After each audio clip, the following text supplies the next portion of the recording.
चलो स्टार्ट करते हैं।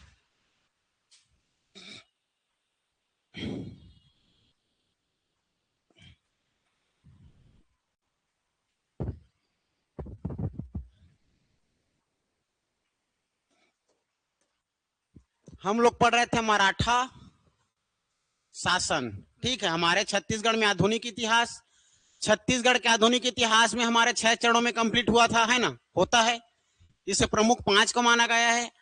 अप्रत्यक्ष मराठा शासन, प्रत्यक्ष मराठा शासन, सूबा शासन, ब्रिटिश के अधीन मराठा शासन, उसके बाद पुनः मराठा शासन। ये 5 चरणों में कंप्लीट होगा। फिर लास्ट में आएगा आप लोग का ब्रिटिश। ठीक है, तो जिसमें का हम लोग क्या क्या पढ़ लिए हैं। पहला हमारा अप्रत्यक्ष मराठा शासन कंप्लीट। ठीक, अप्रत्यक्ष मराठा शासन हम लोग पढ़ लिए। दूसरा था हमारा प्रत्यक्ष मराठा शासन। प्रत्यक्ष मराठा शासन, इसको भी कल पढ़ लिए। इसके बाद तीसरा क्या जी,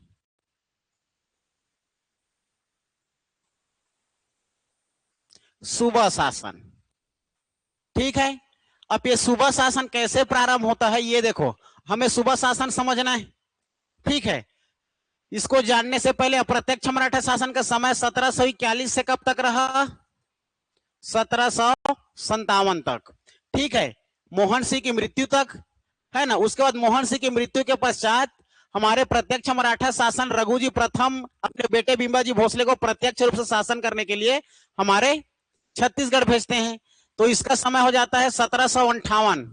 ठीक है, 1758 से 1787। ठीक है, तो प्रत्यक्ष मराठा शासन जो है 1758 से हमारे बिंबाजी के मृत्यु तक 1787 तक का प्रत्यक्ष मराठा शासन चलता है। ठीक है, और ये प्रत्यक्ष मराठा शासन में कितने लोग क्रम से आते हैं जी, 5 लोग क्रम से आते हैं, जिसके प्रमुख 4 लोग को माना गया है। ठीक है, पहला याद रखना बिंबाजी भोसले। बिंबाजी भोसले याद रखना पहले में। दूसरे में याद रखना है आप लोग का चिमड़ा जी। चिमड़ा जी जो है कम समय के लिए, अल्पकाल के लिए आए थे। तीसरा में याद रखना आप लोग हो जाएगा आप लोग का ब्यंको जी भोसले। ठीक है, ब्यंको जी भोसले। इसके बाद आ जाएगा आप लोग का परसो जी। परसो जी भोसले, जिसको पुरसो जी भोसले बोलते हैं।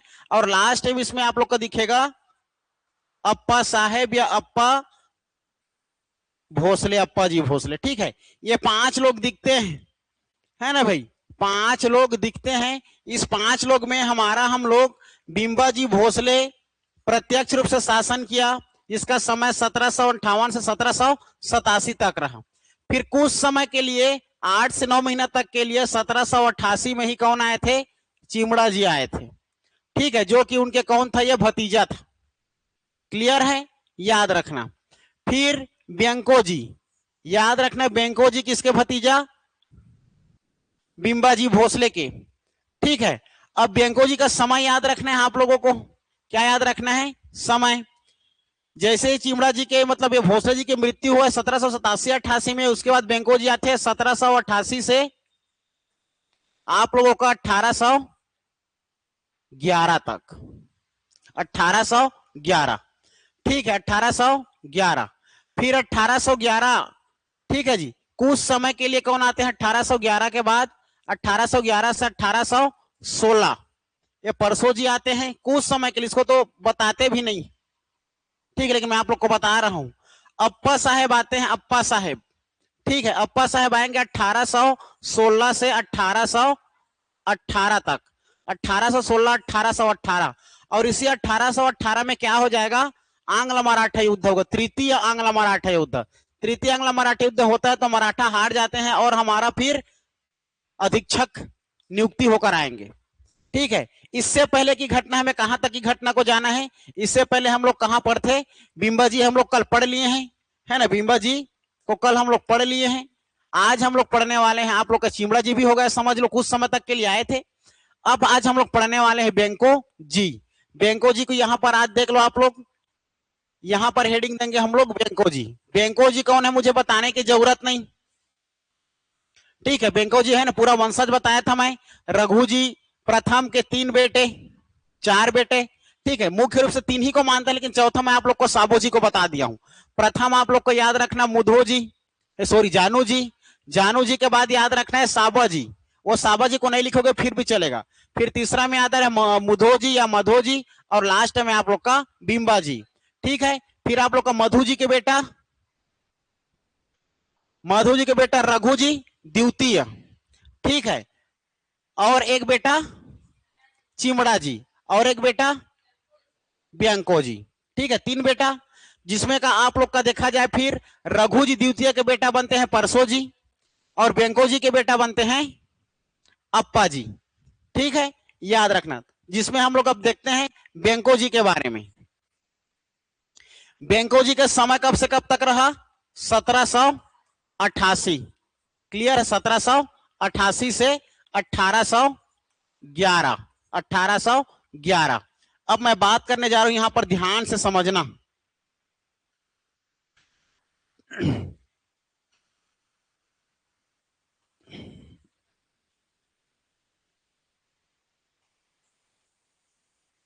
देखो, ये आप लोग याद रखना है, हमारे छत्तीसगढ़, छत्तीसगढ़ में अगर हम लोग बात करेंगे, इसमें मत ध्यान देना आप लोग, ठीक है, ज्यादा मैं चित्र में, हाँ मैं बहुत फास्ट बनाता हूं, जिसको तुम लोग अंदाजा भी लगा सकते।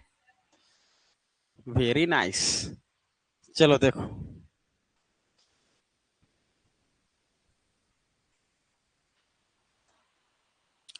ठीक है। हम लोग बात करने जा रहे हैं बेंको जी भोसले। 1787 में मृत्यु किसकी होती है? बिंबा जी भोसले, ठीक है। बिंबा जी भोसले कहां शासन करते रहते हैं जी? रतनपुर, ठीक है। रतनपुर में शासन करते रहते हैं कौन? बिंबा जी भोसले, बिंबा जी भोसले, ठीक है। बिंबा जी भोसले, इसके कितनी पत्नियां? 3 पत्नियां। बिंबा जी भोसले के 3 पत्नियां। पहला कौन? उमा। उमा सती कौन होती है? उमा। उमा देवी जो है, जैसी 1787 में बिंबा जी भोसले की मृत्यु होती तो सती हो जाती है। दूसरा रमाबाई, जंगल चले जाती है, वन गमन में चली जाती है। तीसरी पत्नी कौन इसकी? आनंदीबाई, ठीक है।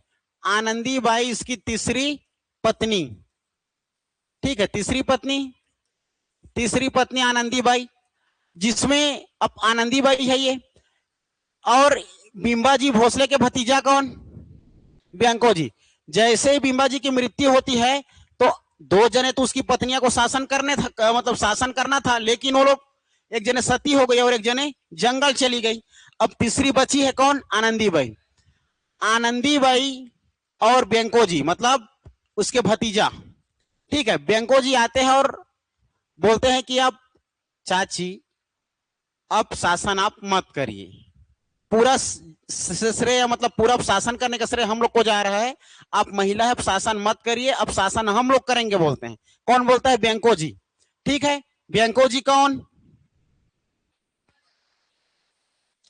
ठीक है, ब्यांको जी है आप लोगों का बिंबा जी के भतीजा। पहले इसका तो याद रख लेना ना, जब तक इसको नहीं जानोगे तो कैसे बनेगा, ठीक है।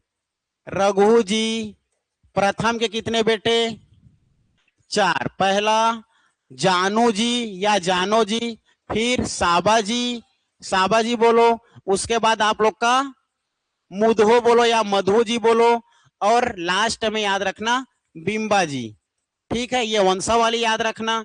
इसके बाद हम देखेंगे जिसमें का आप लोग का मुधो जी के 3 बेटे। पहला कौन हो जाएगा?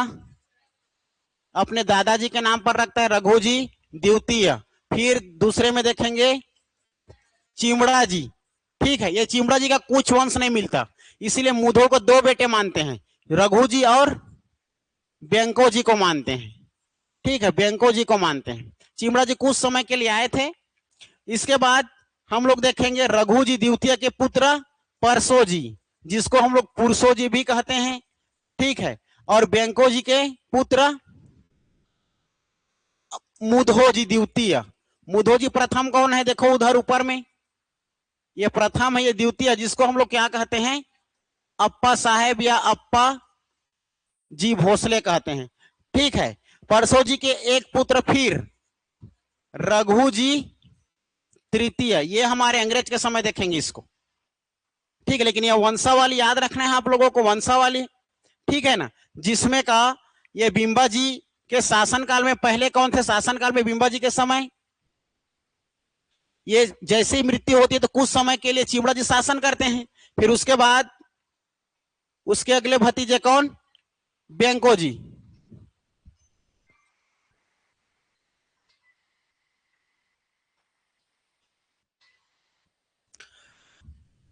ठीक है, ये अप्पा साहेब सॉरी बेंको जी, पहले तो हमारे कौन शासन कर रहे थे? ये बिंबा जी, फिर उसके बाद कौन आएंगे? बेंको जी। ठीक, अब बेंको जी कौन है बताओ? इसकी पत्नी कौन? आनंदी बाई। ठीक है, और इस आनंदी बाई और बेंको जी के बीच क्या हो जाता है? संघर्ष हो जाता है, और आनंदी बाई शासन करने के लिए इसको हस्तक्षेप करती है। किसको शासन करने के लिए? बेंको जी को बोलते हैं आप शासन नहीं करोगे, मेरे जिंदा रहते हुए आप शासन कर ही नहीं सकते। तो बेंको जी परेशान हो जाता है। बेंको जी परेशान होकर के कहां चले जाते हैं जी? फाइनली परेशान होकर के ये बेचारा आप लोगों का कहां चला जाएगा? नागपुर चला जाता है। ठीक है, परेशान होकर के चला जाएगा ये नागपुर। ठीक है, नागपुर। और नागपुर चला जाता है कौन? बेंको जी भोसले। और बेंको जी एक निर्णय लेते हैं। क्या निर्णय लेते हैं? कि मैं यहां पर सूबेदार लोगों की नियुक्ति करके सूबेदारी व्यवस्था, सूबा शासन प्रारंभ करूंगा करके निर्णय लेता है। ठीक है, अब उनका तो जमता नहीं है आनंदी के साथ, है ना भाई? आनंदी भाई के साथ तो संघर्ष हो रहा है, वो तो हस्तक्षेप कर रही है ना, तो बेचारा परेशान होकर कहां आ गया? नागपुर। अब नागपुर आ गया बेंको जी, और बेंको जी क्या बोलता है? सूबा शासन का प्रारंभ करेगा, है ना? जन्म, सूबा शासन के जन्मदाता किसको बोला जाता है? सूबेदार लोगों का जन्मदाता किसको माना जाता है? बेंको जी। तो अब बेंको जी क्या करेगा? छत्तीसगढ़ में सूबा प्रथा चलाएगा, सूबा शासन, एक ठेकेदारी व्यवस्था चलाता है। कैसे ठेकेदारी? तो अब ये बेंको जी किसका प्रारंभ करेगा? सूबा। यहां से सूबा नियुक्ति करेगा, सूबा शासन प्रारंभ करेगा, और सूबा शासन प्रारंभ करके सूबेदार नियुक्ति करेगा। सूबेदार। ठीक है, सूबेदार लोगों क्या करेगा जी? ये नियुक्ति करेगा। तो नियुक्ति कैसे किया जाता है थोड़ा सा आप लोग समझोगे। सूबेदार लोगों की नियुक्ति के बारे में जैसे कि बात करेंगे हम लोग सूबेदार। ठीक है, सूबेदार। अब सूबेदार के लिए देखा जाती योग्यता क्या थी, हमारे लिए जानने वाली बात। तो याद रखना, इसमें ऐसे कोई योग्यता नहीं थी, इसमें योग्यता नहीं थी। तो योग्यता नहीं थी तो कैसे इसका चयन होता था, कैसे नियुक्ति की जाती थी सूबेदार की? तो बेंको जी ने बोला जो व्यक्ति छत्तीसगढ़ में रहकर ज्यादा टैक्स, ज्यादा पैसा वसूलेगा, ठीक है, और जितना ज्यादा पैसा इकट्ठा करके हमें संग्रहित करके इकट्ठा देगा, जितना ज्यादा करेगा वही क्या बनेगा? यहां सूबेदार बनेगा। तो बहुत लोगों को कसम करवाया जाता था, कसम ख्वाज शपथ दिलवाया जाता था कि मैं इतना पैसा कमा कर दूंगा। तो जितना ज्यादा पैसा जो कमा कर देगा वही क्या बनता था? वहां का सूबेदार बनता था। तो इसके लिए कोई योग्यता नहीं थी। जो व्यक्ति है ना धन वसूलेगा, छत्तीसगढ़ से धन वसूलेगा, वही क्या बनता था? सूबेदार नियुक्ति होगा, ऐसा कहना था। ठीक है, वही सूबेदार बनेगा। तो जो व्यक्ति छत्तीसगढ़ से ज्यादा धन वसूलेगा वही सूबेदार बनेगा। ठीक है, ये सूबेदार जो है, सूबेदार लोग में योग्यता तो कुछ था ही नहीं, जितना पैसा वसूलेगा वही क्या बनेगा? सूबेदार बनेगा। तो जितना अब सोचो, अब क्या छत्तीसगढ़ से पैसा वसूलने का काम हो रहा है, तो क्या छत्तीसगढ़ का विकास होगा? नहीं, अब छत्तीसगढ़ में शोषण होना शुरू हो गया। ठीक है, तो छत्तीसगढ़ एक केवल शोषण का केंद्र बन गया। ठीक है जी, छत्तीसगढ़ में क्या होने लगा? शोषण होने लगा। ठीक है, जनता की शोषण होने लगी, जनता लोगों को क्या होने लगा, शोषण होने लगा। तो जनता का शोषण होने लगा तो कहां से विकास होगा? तो यह केवल हमारा सूबेदारी एक प्रकार का उपनिवेशवाद प्रथा बन गई। कैसे नीति बन गई? उपनिवेशवाद की नीति बन गई। उपनिवेशवाद मतलब कोई शक्तिशाली राज्य कमजोर राज्य पर अधिकार जमाता है, वो उपनिवेशवाद या साम्राज्यवाद कहलाता है। ठीक है, तो योग्यता आप लोग को याद रखना, ये हमारा अब ये सूबेदार जो प्रथा चल रही थी कैसे हो गई जी? उपनिवेशवाद नीति हो गई, उपनिवेशवाद की नीति बन गई। ठीक है, और ये क्या, ये योग्यता जो है इनका, जो सूबेदार की जो पद होता था, क्या यह स्थायी होता था? हमारे लिए समझने वाली बात, तो सूबेदार जो है ये कोई स्थायी पद नहीं था। जो व्यक्ति जितने समय तक जितना पैसा वसूल के देगा, जितना लगान, जितना टैक्स, जितना कर वसूल करके देगा, वो व्यक्ति लंबे समय तक सूबेदार बनकर रहेगा, है ना भाई? जितना ज्यादा पैसा वसूलेगा छत्तीसगढ़ से, जितना शोषण करेगा, जितना जनता लोग का पैसा इकट्ठा करके देगा, वही लंबे समय तक क्या बनेगा? सूबेदार बनेगा। अर्थात ये कोई स्थायी पद नहीं थी। ठीक है जी, स्थायी पद नहीं थी ये। ठीक है, समझ में आया सूबेदार कौन बनते थे? ठीक है, अब बात करेंगे फिर इसने अपना क्या बनाया, योजना बनाया, और छत्तीसगढ़ में, ठीक है, छत्तीसगढ़ में 8 से 9 सूबेदारों की नियुक्ति की गई। ठीक है, छत्तीसगढ़ में 8 से 9 सूबेदारों की नियुक्ति की गई, जिसमें बेंको जी के शासनकाल में 6 सूबेदार बने और अप्पा जी के समय 2 सूबेदार बने, कुल हो गए 8। अब मैं 8 ही क्यों बोल रहा हूं, 9 क्यों नहीं बोल रहा हूं? क्योंकि जैसे ही रघु जी प्रथम के समय आएगा 1800, रघु जी तृतीय के समय 1818 आएगा, 1818 में तृतीय आंग्ल मराठा युद्ध होगा।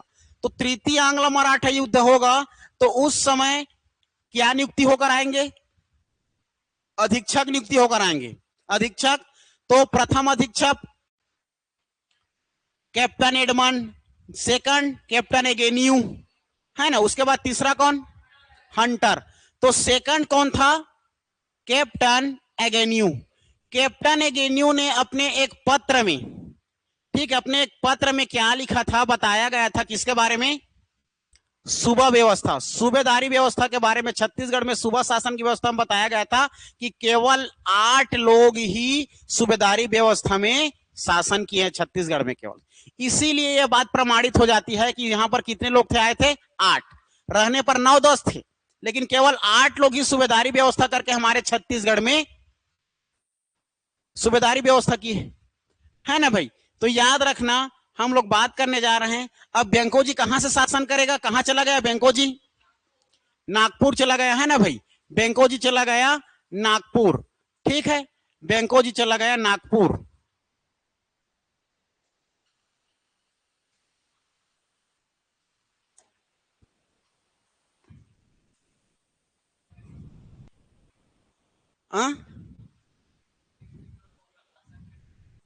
आनंदी बेनो कहां शासन करेगी?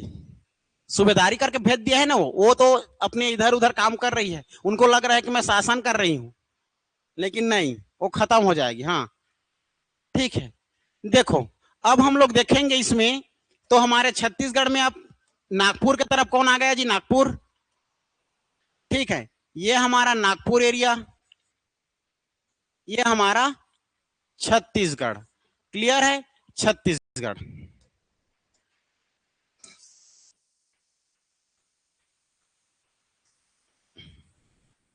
देखो, तो अब इसमें हम लोग बात करेंगे, नागपुर में शासन कौन कर रहा है? इधर बेंको जी। ठीक है, बेंको जी, बेंको जी, बेंको जी हो गया। और ये बेंको जी जो है, यहां पर आप लोगों को किसकी नियुक्ति करेगा? सूबेदार। ठीक है, छत्तीसगढ़ में क्या चलेगा? सूबेदार। सूबेदार लोगों को क्या किया जाएगा? नियुक्ति। ठीक है, तो याद रखना है, यहां पर आप लोग को ट्रिक बताया था, याद आ रहा है? ठीक है, सूबेदार लोगों की नियुक्ति करवाया था जी मैं, याद करो 8 से 9 लोगों का नाम याद करवाया था। ठीक है, तो छत्तीसगढ़ में देखा जाए तो यहां पर शासन करने के लिए सूबेदार के नियुक्ति करने के लिए पहली महिपत राव दिनकर, याद रखना महिपत राव दिनकर पहले सूबेदार नियुक्ति होता है, महिपत राव दिनकर।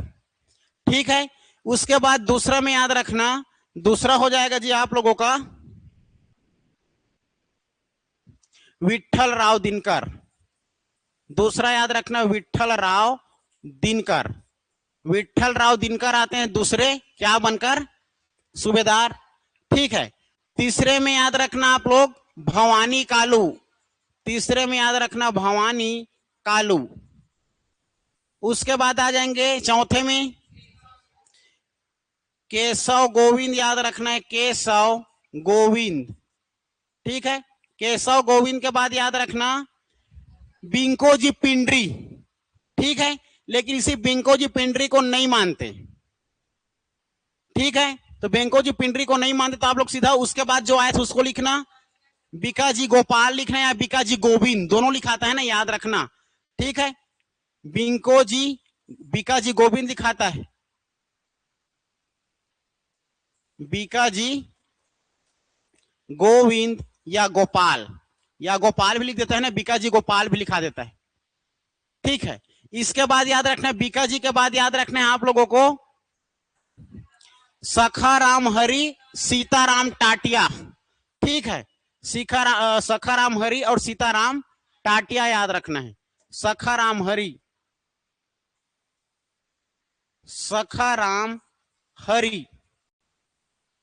और सीताराम टाटिया।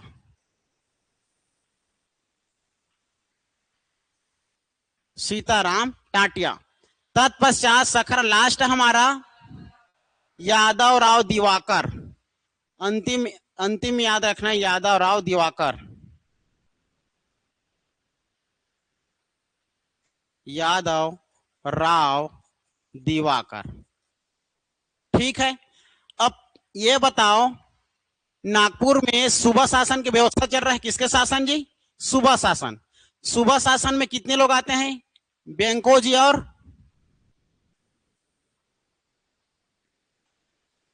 अप्पा जी।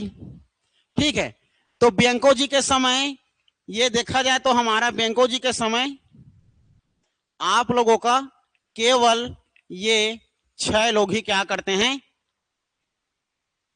सूबेदार बनकर आते हैं। ठीक है, बेंकोजी के समय कितने लोग, 6 लोग, ये 6 लोग। और ये दोनों लोग कितने किसके समय आते हैं, अप्पा जी के समय। ठीक है, तो प्रथम हमारा सूबेदार कौन बन के आए थे, महिपत राव दिनकर। अंतिम सूबेदार यादव राव दिवाकर। इसके क्रम को याद रखना है, क्रम याद रहेगा। क्रम के बाद आप लोग को इसका डेट याद रखना है, डेट क्या याद रखना है, डेट याद रखना है। ठीक है, तो चलो इसका डेट आप लोग एग्जैक्ट याद करके रखना।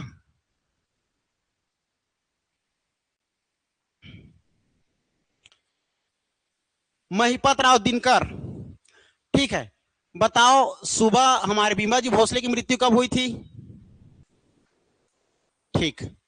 और सूबा शासन कब से कब तक चला है, बताओ सूबा शासन। सूबा शासन कब से कब तक चला है, 1788 से 1818। तो सूबा शासन इतने दिन तक चला है, और जिसमें हमारे सूबा शासन में किसकी नियुक्ति हुई है, सूबेदारों की। तो सूबेदारों की नियुक्ति हुई तो इतने दिन तक ही तो लोग शासन कर पाएंगे क्या, 1788 से 1818 तक, है ना भाई। तो आइए चलो देखते हैं 1788 से 1818 तक का समय क्लियर है। पहला महिपत राव दिनकर। महिपत राव दिनकर का समय कब से शुरू होगा, 1788। 1788 से याद रखना 90, 1790। पहला बात याद रखना, ठीक है, पहली बात 1788 से 1790। विठल राव दिनकर को याद रखना है, विठल राव दिनकर हो जाएगा आप लोगों का 1790 से 96, 1790 से 1796, 1790 से 1796। विठल राव दिनकर, जो कि हमारे दूसरे सूबेदार नियुक्ति होकर आए थे। तीसरा याद रखना, भवानी कालू को याद रखना 96 से 97 केवल कम समय के लिए, 1796 से 97 ईस्वी तक। ठीक है जी, भवानी कालू का समय। उसके बाद 97 से लेकर ये भी कम समय तक रहे हैं, 1800 ज्यादा समय तक थोड़ा सा, 1797 से 1808 तक शासन किए केशव गोविंद, 1808, 1797 से 1808। इसके बाद याद रखना बीकाजी गोपाल या बीकाजी गोविंद, 1808 से याद रखना 1809, 1808 से 1809। और ठीक है, फिर 1-2 साल बाद 1811 में किसकी मृत्यु हो जाती है? बेंको की मृत्यु हो जाती है। बेंको का समय कब से कब तक है? 1788 से 1811। और इसका समय कब से कब तक है? जोजला लोग कब तक है बेंको जी का समय? 1788 से 1811। इसीलिए बार बार याद करवाता था, समझ रहे हो?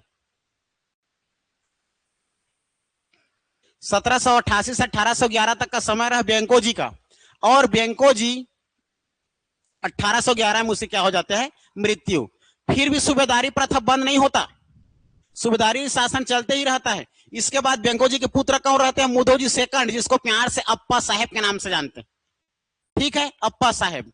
तो अप्पा साहेब फाइनली आप लोगों का देखा जाए तो अप्पा साहेब है ना भाई, अप्पा साहेब के समय ये दोनों, ठीक है, अप्पा साहेब के समय ये दोनों, और बाकी हमारे बेंको जी के समय ये आटो रही 6 लोग। ठीक है, ये लोग बेंको जी के समय, और ये दोनों अप्पा जी साहेब के समय। तो अब सखाराम हरि, सीताराम टाटिया अलग अलग समय में किए हैं। ये आप लोग का 4 से 5 माह और ये 8 से 9 माह। सीताराम टाटिया 1 2 3 4 5। एक झनौ जो पिंडरी, इसको नहीं लेते करके बताया हूं ना। ठीक है, बेंको जी पिंडरी 6वां। ठीक है, बेंको जी पिंडरी था 6वां। 6 लोग थे, रियल में 5 मानोगे। ठीक है, 1 2 3 4 5 6 7 लोग। अरे 8वां कहाँ है? ये दे है ना। हाँ ठीक है, वो पिंडरी है।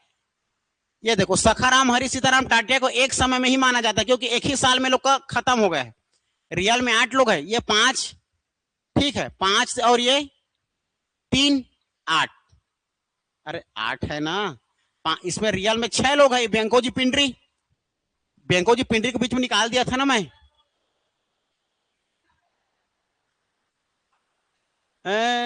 अलग अलग है।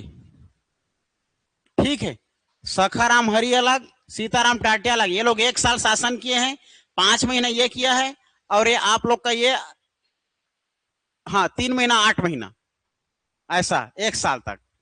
ठीक है, 3 से 5 और ऐसे कुछ 1 साल तक, लगभग 8 से 9 ऐसे कुछ है, देखेंगे।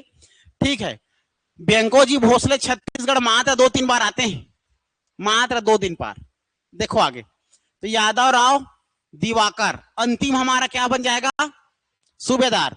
और अप्पा राव के समय हमारा सखाराम हरि, सीताराम टाटिया और यादव राव दिवाकर, ये दोनों के कार्यकाल में हमारा, मतलब इसे अप्पा राव के कार्यकाल में ये दोनों लोग आते हैं। ठीक है, ये अलग एक ही साल में आए हैं, मतलब 2 साल के अंतर्गत की बात बता रहा हूं मैं। अब इसका हमारा 1809 के बाद आप लोग लिख लो 1817 बीकाजी गोपाल, 1808 1809, 1808 1809। देखो 1 मिनट ना, 1 मिनट। ये बेंको जी जो पिंडरी है, ये 1808 से 1809 लेना है। ठीक है, 1808 से 1809 किसको लेना है? बेंको जी पिंडरी। अब 1808 से 1809, अब 9 के बाद आ जाएगा हमारा 1817, 1809 से 1817, 1817। परसो जी का नाम सुने हो? परसो जी, ठीक। चलो 1811 से 1816 तक परसो जी रहता है, प्रत्यक्ष शासन देखे हो ना। हाँ, फिर सखाराम हरि का समय याद रखना, सखाराम ये टाटिया। ठीक है, सॉरी सखाराम हरि और सीताराम टाटिया 1817 से सीधा हो जाएगा आप लोग का, बस इतना चीज रहता है 1817, और लास्ट एवं अंतिम हमारा 1817 से 1818। ठीक है, 17 से खत्म होगा, देख रहे कुछ समय के लिए 1818। ठीक है, अब इसी 1818 में क्या होगा, तृतीय आंग्ल मराठा युद्ध होगा।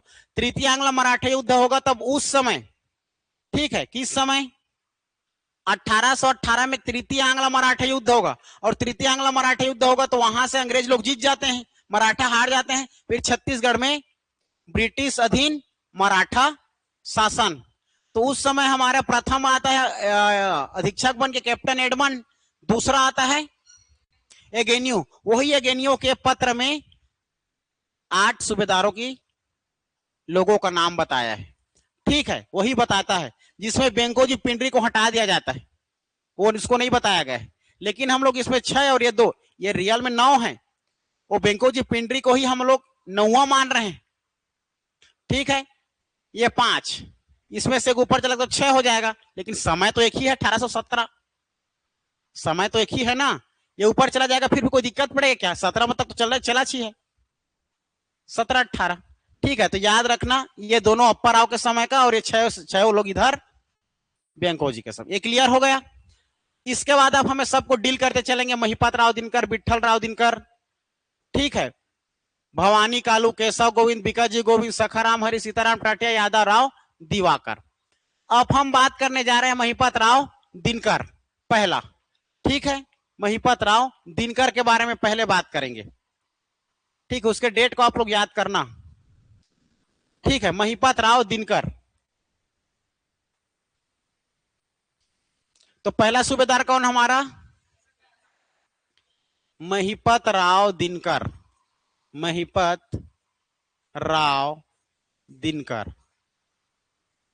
समय कब से कब तक रहेगा जी महिपत राव दिनकर का, 1788 से 1790 तक, 1788 से 1790 तक महिपत राव दिनकर का कार्यकाल समय रहता है। ये हमारे छत्तीसगढ़ का प्रथम सूबेदार है, प्रथम सूबेदार, प्रथम सूबेदार। महिपत राव दिनकर और आनंदीबाई के बीच में भी लड़ाई झगड़ा क्या हो जाता है, संघर्ष हो जाता है। क्यों, क्योंकि बेंकोजी क्या करके भेजा है, इसको सूबेदार बनाकर भेजा है, और ऑलरेडी बेंकोजी और आनंदीबाई का लड़ाई हो चुका था, है ना, इसीलिए पहली बार बनकर आता है, तो इन दोनों के बीच भी सत्ता के लिए लड़ाई झगड़ा हो जाता है। नहीं करस बाबू, तोर जो दादा भेजे है ना बना के, तो तोर कुछ नहीं चलने वाला, चल चलते निकल। फिर भी वो कहीं ना कहीं पर अब शांत हो जाती है, उनका सत्ता खत्म ही हो जाता है। ठीक है, फिर हमारा सूबेदार प्रथा आगे बढ़ता है, तो फिर प्रथम सूबेदार के रूप में आता है, और महिपत राव दिनकर के साथ आनंदीबाई के साथ क्या होता है जी, इनका संघर्ष हो जाता है। ठीक है, आनंदीबाई, ठीक है,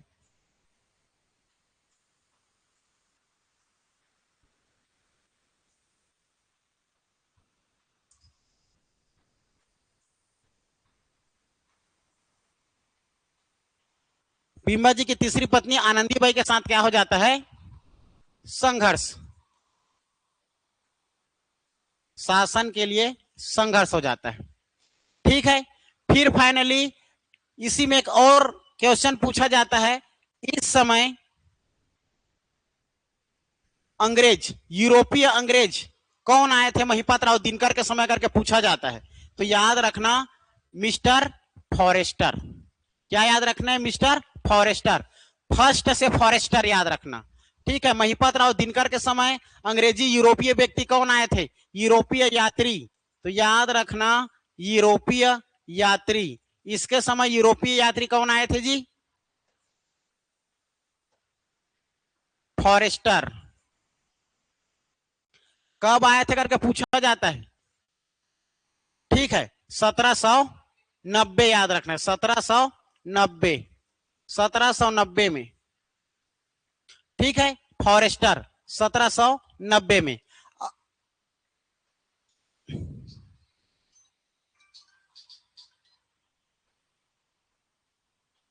ठीक है, 1790।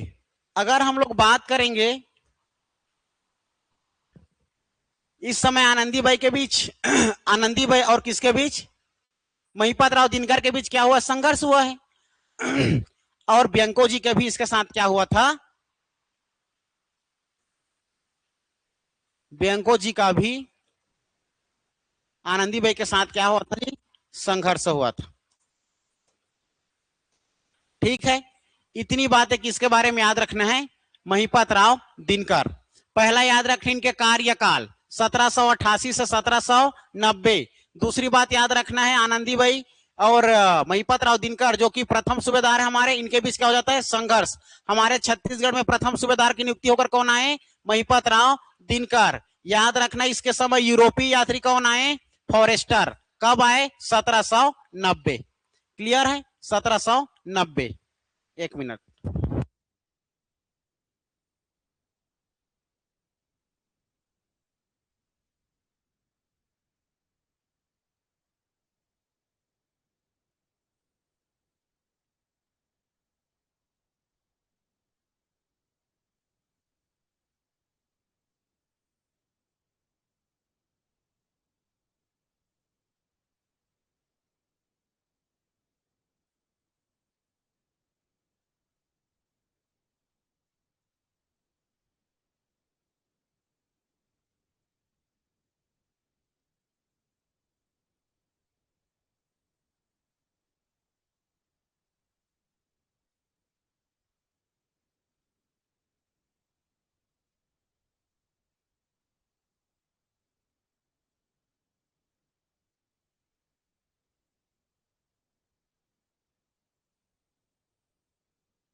देखो, पहला कौन हमारा, महिपात राव दिनकर।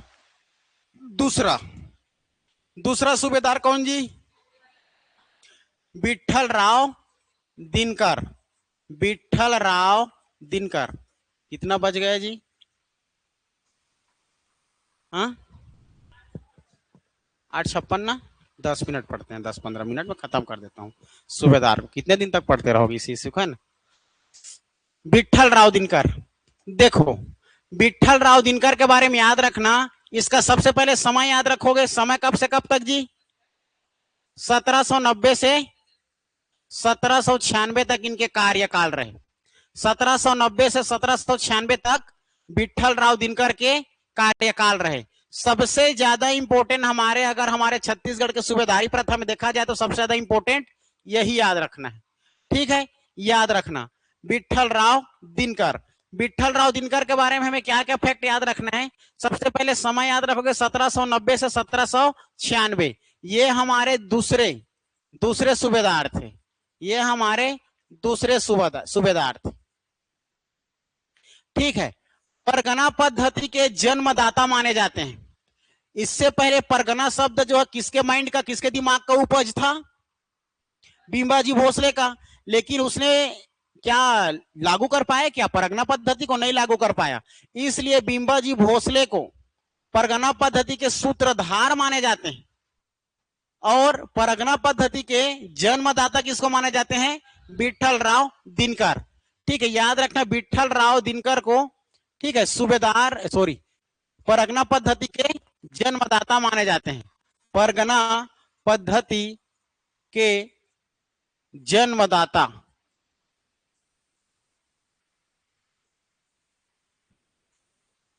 परगना पद्धति के जन्मदाता किसको माने जाते हैं, विठल राव दिनकर को याद रखना है, विठल राव दिनकर। अब ये परगना पद्धति हमारा छत्तीसगढ़ जो है, ठीक है जी, छत्तीसगढ़ जो है हमारा, ये छत्तीसगढ़ हमारे परगना पद्धति में देखा जाए तो यह हमारा आप लोगों का 27 परगनों में बटा था। कितने परगनों में, 27। विट्ठल राव के समय हमारे छत्तीसगढ़ जो है 27 परगनों में बटा था, 27 परगनों में बटा था। ठीक है, 27 परगनों में बटा था।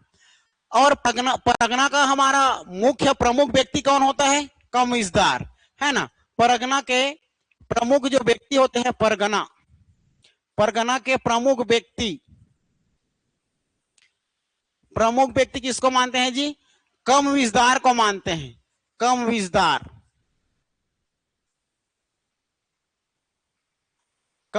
को मानते हैं। ठीक है, परगना के प्रमुख व्यक्ति कमिश्नर को मानते हैं। समझ आ रहा है पूजा? नींद आ रहा है क्या? आ रही है? हाँ ठीक, ठीक, इंटरेस्ट लो, मैडम से तो जमता नहीं था। समझ और नींद दोनों आ रहा है। ठीक है, चलो। परगना के प्रमुख व्यक्ति कौन किसको माने जाते थे जी? कमिश्नर। अर्थात परगना के मुखिया किसको मानते थे? कमिश्नर को मानते थे। अर्थात हमारे छत्तीसगढ़ में कितने परगना लोग, अब कितने परगने हो जाएंगे बताइए? 27। 27 परगना के मुखिया, 27 कमिश्नर हो जाएंगे। और ये कमिश्नर किसको सचेत करते थे, सूचना किसको देते थे? कमिश्नर सूचना देंगे सूबेदार को, सूबेदार लोग किसको सूचना देंगे?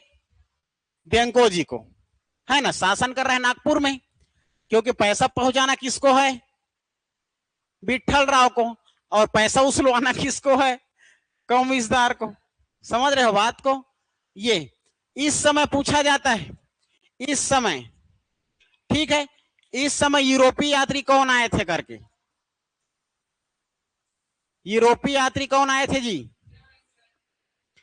जेपी ब्लंट, कैप्टन जेबी ब्लंट। तो मिस्टर ब्लंट याद रखना, इस समय यूरोपीय यात्री मिस्टर ब्लंट याद रखना आप लोग, मिस्टर जेपी ब्लंट याद रखना। ब्लंट घूमे फिरे यात्री है। अब अंग्रेज लोग उनके शासन चला तो घूम ही नहीं, शासन करे वैती होती। मल्हार की यात्रा करे के का बारी से है, वैन सांग चीनी यात्री घूमे, तुमन का जाता मनाली। हाँ, काबू नहीं ली, तुम अच्छा काम करिया था। ठीक है, तो यूरोपीय यात्री इसके समय कौन आए थे? मिस्टर ब्लंट आए थे।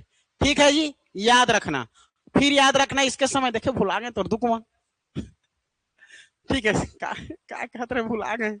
यूरोपीय यात्री मिस्टर ब्लंट आए थे। और ये मिस्टर ब्लंट कब आए थे? 1795। ये 1795 ये घटना है मध्यकालीन इतिहास की, जब फिर पढ़ोगे, मैं तो पढ़ा लिया हूं मेरे लिए। ठीक है, 1795 में दरियादेव, काकती वंश के शासक दरियादेव बस्तर क्षेत्र में शासन करते रहते हैं, भोपालपट्टनम एरिया में, भोपालपट्टनम में। तो ये आते हैं कौन? Mister blunt. ठीक है, मिस्टर ब्लंट को आने तक नहीं देते, अंदर इधर नहीं आने देते, संघर्ष हो जाता है। तो एग्जाम में पूछा जाएगा, दो प्रकार के क्वेश्चन यहां से बनता है बाबू, ध्यान से सुनना। पहला क्वेश्चन, कौन से सूबेदार के समय मिस्टर ब्लंट छत्तीसगढ़ आए थे? विट्ठल राव। कौन से काकतीय शासक के समय मिस्टर ब्लंट छत्तीसगढ़ आए थे? दरियादेव। कहां आए थे? भोपालपट्टनम। कब आए थे? 1795। 3-4 क्वेश्चन समझ रहे हो, तो याद रखना। तो किसके समय में?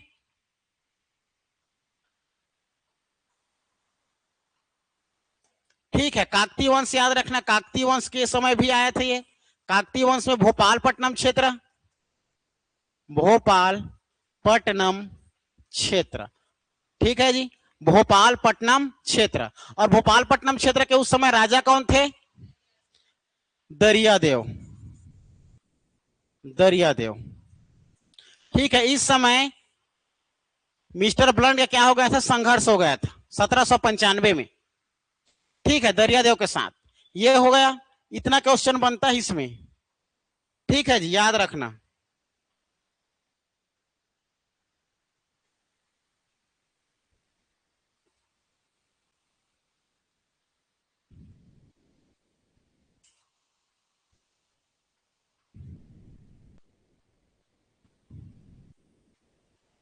ठीक, इतना समझ में आया? क्लियर हुआ दोनों? महिपत राव दिनकर क्लियर हुआ? दूसरा विठल राव दिनकर। तीसरा कौन है जी? चलो तीसरा के बारे में हम लोग जानेंगे। तीसरा भवानी भालू। भवानी भालू याद रखना, ठीक है। भवानी कालू का समय कब से कब तक रहा? 1796 से 1797। याद रखना 1797, 1796 से 1797। तो ये बस कम अवधि के लिए रहा, बस और कुछ नहीं है। बस ऐसे लिखना है एक लाइन में भवानी कालू के बारे में। कम समय का सूबेदार, कम समय, ठीक है, कम समय, ठीक है जी, कम समय या कम अवधि के सूबेदार, ये क्लियर, ठीक है। सबसे कम समय करके पूछा जाएगा तो याद रखना कम समय के सूबेदार कौन? भवानी कालू। ये हमारे तीसरे क्या थे? सूबेदार थे। इसके बाद तीसरे सूबेदार के बाद अगला कौन था जी? चौथा में याद रखना आप लोग केशव गोविंद याद रखना है, ठीक है। चौथा में याद रखना है केशव गोविंद, चौथा सूबेदार केशव गोविंद, ठीक है। केशव गोविंद, किसी में केशव गोपाल लिखाता है, किसी में केशव गोपाल लिखाता है, ठीक है। केशव गोविंद फिलहाल याद रखो। चलो अब केशव गोविंद की बात करेंगे। समय कार्यकाल इसे कब से कब तक रहेगा? 1797 से 1808, ठीक। केशव गोविंद का समय कब से कब तक रहेगा? फिक्स है ना? डेट नहीं है? मैं कहां पर देखा पीछा, तुम्हें याद नहीं है? फिक्स है? कैसे पूछा? ओकरे वो होश मरा। हाँ था, ठीक है। 1797 से 1808, इनके समय याद रखना है 1808। अब केशव गोविंद के बारे में क्या एग्जाम में पूछा जाता है? देखो पहला फैक्ट याद रखना, सर्वाधिक समय तक सूबेदार किसने किया करके पूछा जाता है? केशव गोविंद। सर्वाधिक समय, सबसे कम पूछा जाएगा तो भवानी कालू। सर्वाधिक समय तक शासन करने वाले सूबेदार, ठीक है, केशव गोविंद। सर्वाधिक समय अवधि के है ना, सर्वाधिक समय तक शासन किसका रहा? केशव गोविंद। सर्वाधिक समय तक, ठीक है, शासन करने वाले सूबेदार, शासन करने वाले सूबेदार। इसके समय कौन यूरोपीय यात्री आए थे करके पूछा जाता है? के से केशव, के से कोलब्रुक, ठीक है, याद रखना कोलब्रुक याद रखना। इसके समय यूरोपीय यात्री कोलब्रुक याद रखना है, ठीक है, कोलब्रुक।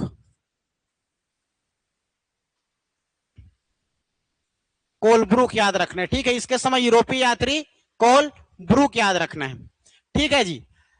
इसी समय पिंडरी लोग, ठीक है, पिंडारी लोग छत्तीसगढ़ में आक्रमण कर दिए थे। किसके समय में? Keshav Govind. Very very important, सबसे पहला क्वेश्चन यही ज्यादा पूछा जाता है, ठीक है।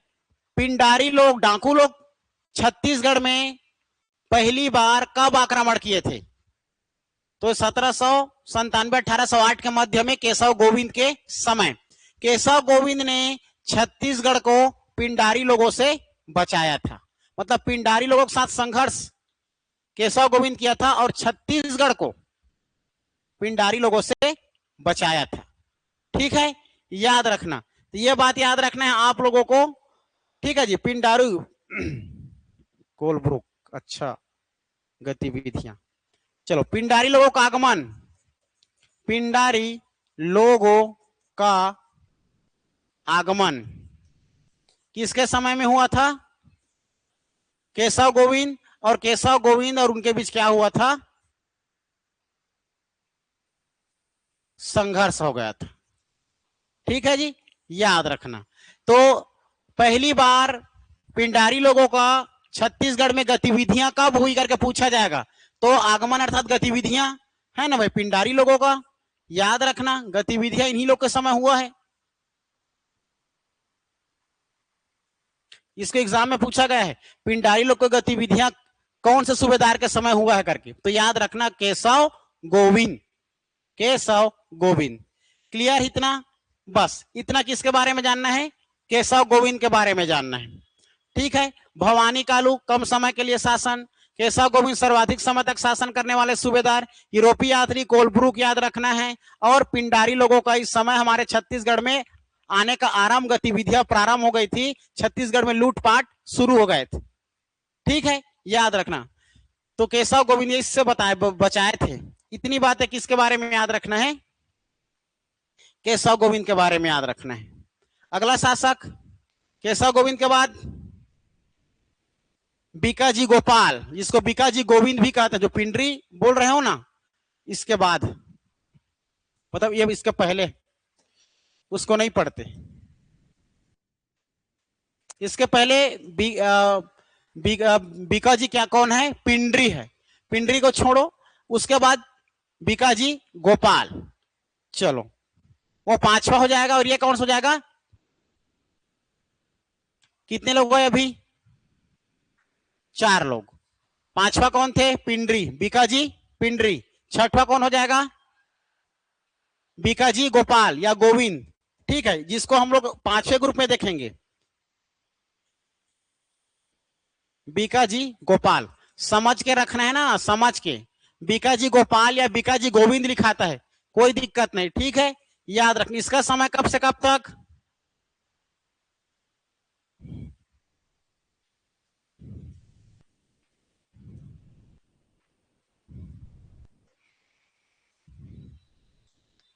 ठीक है, याद रखना, बीकाजी गोविंद 1809 से 1817, 1809 से 1817 याद रखना जी आप लोग को। ठीक है,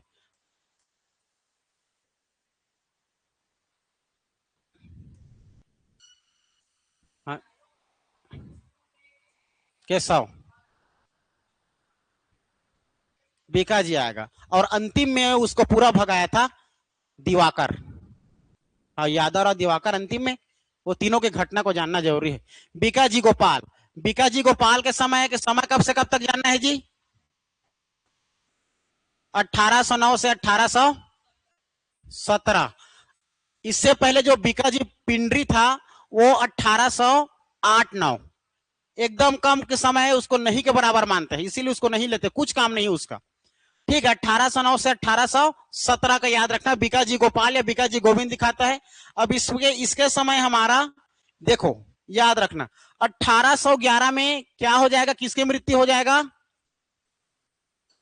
बैंको जी की मृत्यु। ठीक है, 1811 में बैंको जी की क्या हो जाती है, मृत्यु हो जाती है। ठीक है, मृत्यु हो जाएगा, मृत्यु, बैंको जी की मृत्यु हो जाएगी 1811 में। तो बैंको जी की मृत्यु कौन से सूबेदार के समय हुआ, बीकाजी गोपाल के समय। क्लियर है। दूसरी फैक्ट याद रखना, इसमें 1816 में रघु जी की द्वितीय की भी मृत्यु हो जाती है। रघु जी द्वितीय कौन, हाँ, मुधो के बेटा रघु जी द्वितीय पहले बेटा, उसकी मृत्यु हो जाती है। तो समय का इसका भी 1816 में, 1816 में भी किसकी मृत्यु, रघु जी सेकेंड। ठीक है, रघु जी सेकेंड। और रघु जी सेकेंड के बेटे कौन थे, परसो जी।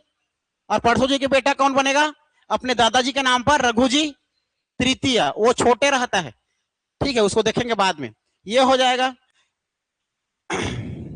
इस समय हो गया। अब इसके बाद जैसे बैंको जी मरेगा तो इसके बाद सूबेदार को कौन संभालेगा, अप्पा जी साहेब संभालेंगे ना। ठीक है, अप्पा जी साहेब। क्लियर है, अप्पा जी साहेब। वो जो रघु जी द्वितीय के जो बेटा रहता है ना, परसो जी, वो नालायक रहता है, कम दिमाग वाला रहता है। उसके संरक्षक के लिए अप्पा जी साहेब को बोला जा रहता है। एक करता संरक्षक करबे करके, संरक्षण करता तो मार देता। ठीक है, अप्पा जी साहब मार देता है उसको। अगला शासक फिर यही करेगा, परसो जी नहीं करेगा। ये तो परसो जी नहीं करता, उसके जगह में इसके बाद परसों जी भी रहते हैं। ठीक है, परसों जी के समय कब से कब तक है? 16 तक है ना उसका भी। ठीक है, उसका भी 16 तक है। 1818 तक तो अप्पा जी का रहेगा। ठीक है, इसी बीच में अब दोनों एक ही जैसे समय में जन्म में पैदा हुए हैं ना, तो परसों जी का संरक्षक किसको बनाया रहता है? अप्पा जी साहेब को। अप्पा जी साहेब कहा जाता है, जनश्रुति के अनुसार अप्पा जी साहेब इसकी हत्या करा देता है। ठीक है, फिर अप्पा जी बच गया, मतलब बच गया। अरे छत्तीसगढ़ ही आ जाता कभू कभू। अप्पा जी साहेब बच गए और अप्पा जी साहेब अगला क्या करेगा? सूबेदारी को संभालेगा। फिर अप्पा जी साहेब के बाद देखो, इसी में पूछा जाता है बिकाजी गोपाल के समय। ठीक है, आक्रमण करते हैं फिर कौन लोग? पिंडरी लोग। इनका पिंडरी लोग में अगर फैक्ट पूछा जाता है, पहले आरंभ किसके समय में हुआ था? केशव गोविंद। फिर दूसरे बार बीकाजी के समय पिंडरी लोग फिर। ठीक है, अब इतना फैक्ट इसमें याद रखना और कुछ नहीं है। पिंडारियों का गतिविधियां चरम सीमा पर किसके समय था करके पूछा जाता है? इसी के समय। ठीक है, याद रखना बीकाजी गोपाल के समय पिंडारियों का गतिविधि, पिंडारियों की गतिविधियां ज्यादा आना जाना, लूट मार लगना किसके समय ज्यादा था? चरम सीमा पर किसके समय पर था? तो इन्हीं लोगों सब था। ठीक है, चरम सीमा पर, सबसे ज्यादा चरम सीमा पर पिंडारियों का गतिविधि बीकाजी गोपाल के समय था। क्लियर है? बीकाजी गोपाल के समय यह हो जाएगा। तत्पश्चात कौन आ जाएगा बीकाजी गोपाल के बाद? सखाराम हरि सीताराम टाटिया। ठीक, सखाराम हरि और सीताराम टाटिया।